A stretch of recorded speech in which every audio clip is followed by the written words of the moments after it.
Nick is a CSX EMD G40-2 who was formerly an ex-Chesapeake and Ohio and the formerly Seaboard System SD40-2.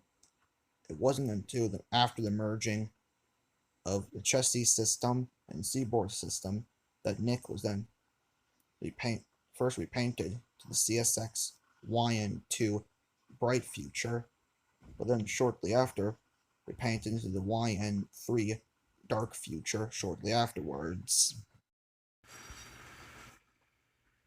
It all started one day when Nick was in the yard switching a row of auto racks.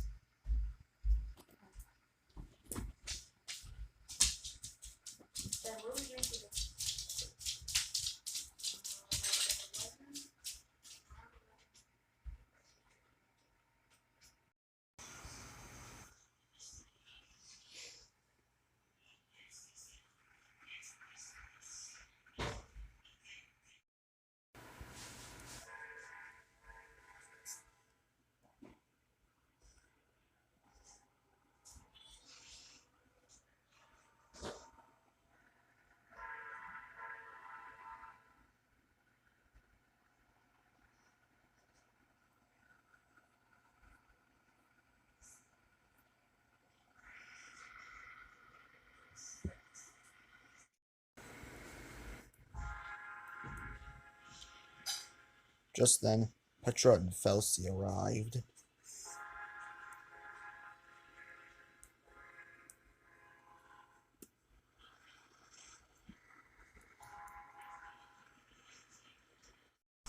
Nick, is me and Felsi's train ready?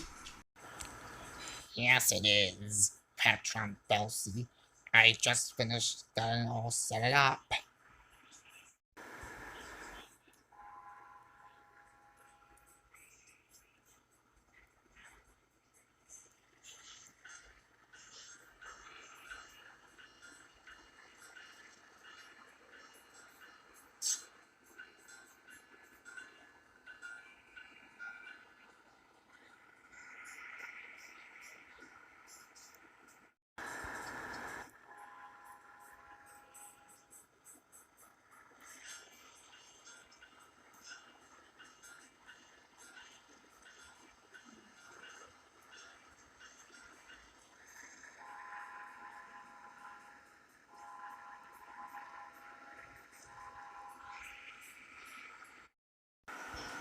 But little did they know that Nick secretly uncoupled the first car from Petra and Felsi and ran away. And oddly enough, Petra and Felsi didn't realize until before they exited the yard. Petra. Is there something wrong, Felsi?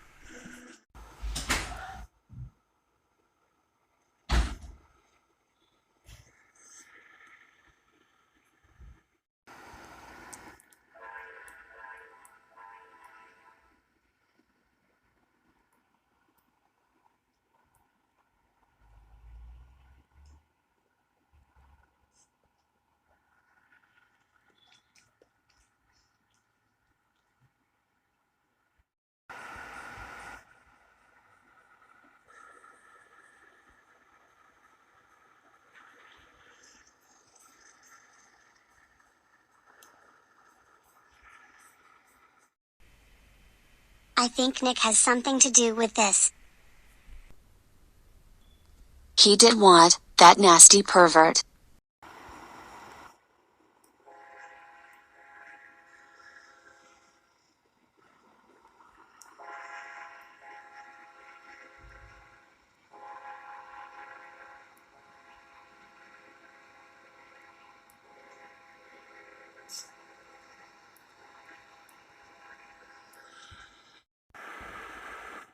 Next, it was Alan's turn to get tricked by Nick.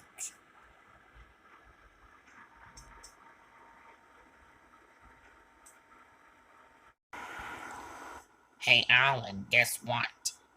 Mr. Andrew told me you have the rest of the week off.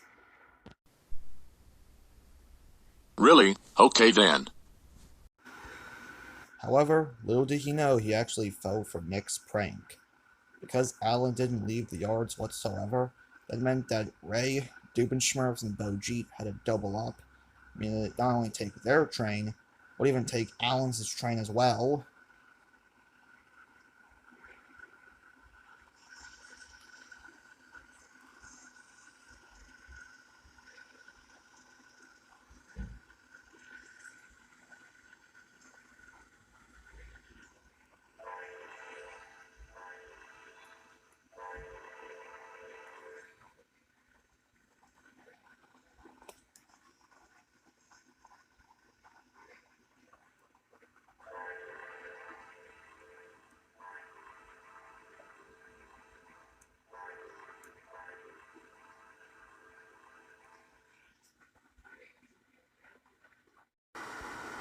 It wasn't until Mr. Andrew arrived back at the yard later that day to find Alan hadn't moved one bit.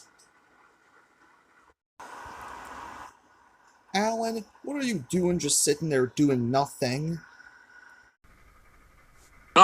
It's my week off, Mr. Andrew. What? No, it wasn't. Nick's playing games with you. You need to get back to work, and I'll have a discussion with him later today.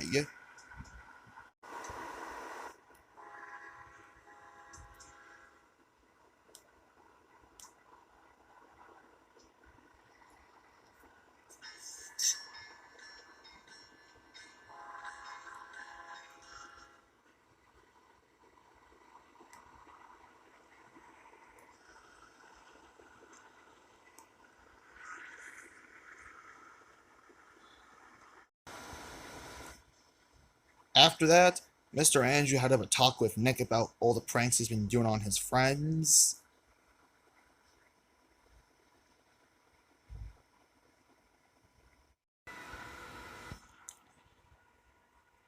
The next day, Colin had a discussion with the others about Nick's antics. I mean, yeah, I know that me and Nick knew each other for a long time, ever since my Chesapeake and Ohio days and his Seaboard System days. Even back then, Nick was always a trickster, even when he used to be a Seaboard System SD40-2. Not to mention, there was even one time Nick actually played a prank on me by adding a few tankers to the back of my train. And then the second time, another prank where you had a row of hoppers behind my train. By the time I arrived at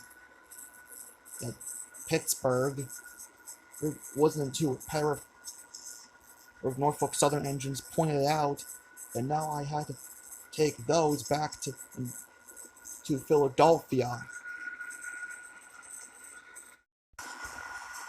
Take my advice, you. He's a bad influence. He's just there to let your guard down. Why did Seaboard System mean give birth to him, and then having him to CSX was a big mistake? Crowler, I don't think you're helping by saying that. Well, Dennis, as you must know, someone has to speak up to the man and stand up for themselves if I were you, and if you were in my shoes. You know what? As much as me and Morty disagree with Dennis, but Crowler, on the other hand, we agree with him. Why the heck did Seaboard System give birth to someone who's obviously going to play tricks on us? If there's anything me and Morty would want to do, we would say we would take him to kidnap him and drop him off at the scrap yard. I don't exactly like the sound of that wreck. Remember that one time? Do you not remember what happened? The one time Dave kidnapped Heritage Unit twice? The first time was Union Pacific 1989, and the second time was with Norfolk Southern's 10,071. Not to mention the one time where Jared kidnapped Union Pacific 1996. Good point, Morty. So there's no way we're going to attempt to recreate the same mistake they did.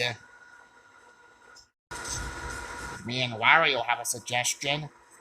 We take him and break him We deal in the plunder. We do what we like. We have a throne with us every time. I agree with you, Waluigi. We take him and break him until he's nothing left but a pile of scrap metal. Then we get him rebuilt into a Conrail SD-70 Mac.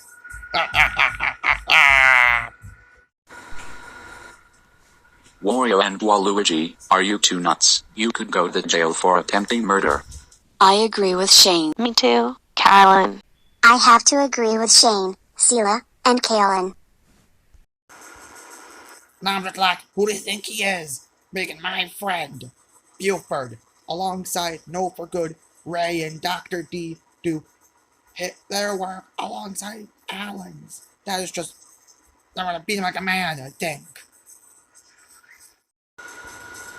Although supposedly, I have an idea. Although you're all gonna have to agree with it, though. Their chance to get back at Nick soon came the next morning. Nick was assigned to help Speedy set up his present train that he was taken to the other side of Philadelphia.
Alright, lads, get in quickly.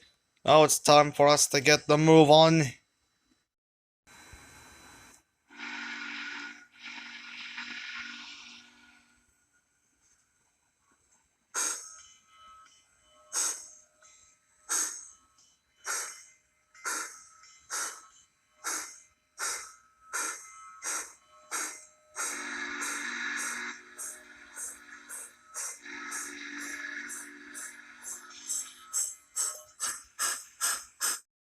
Help! Help! I'm still attached to your train, Speedy.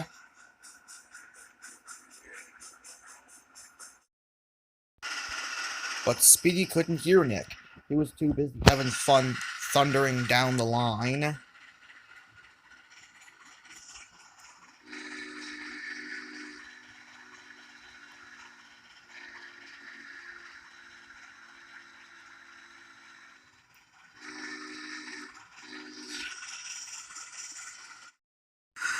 Speedy was going faster and faster,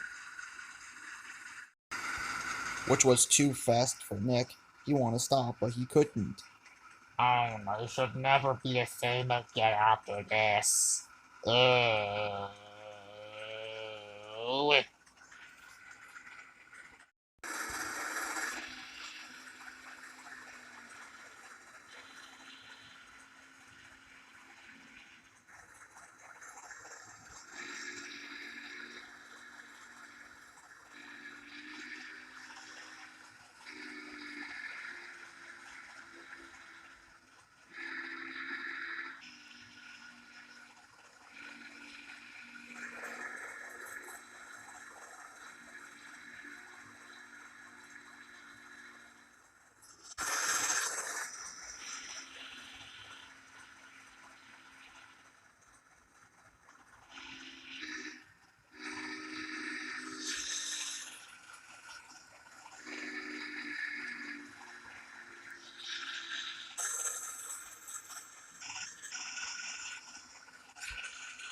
Oi, what's this?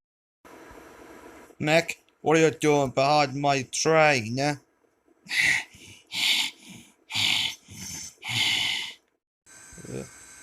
Oh well, let's get a move on.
After Speedy dropped off Nick at Springfield Industrial, Andy and Michael helped drop off Nick at a fuel depot.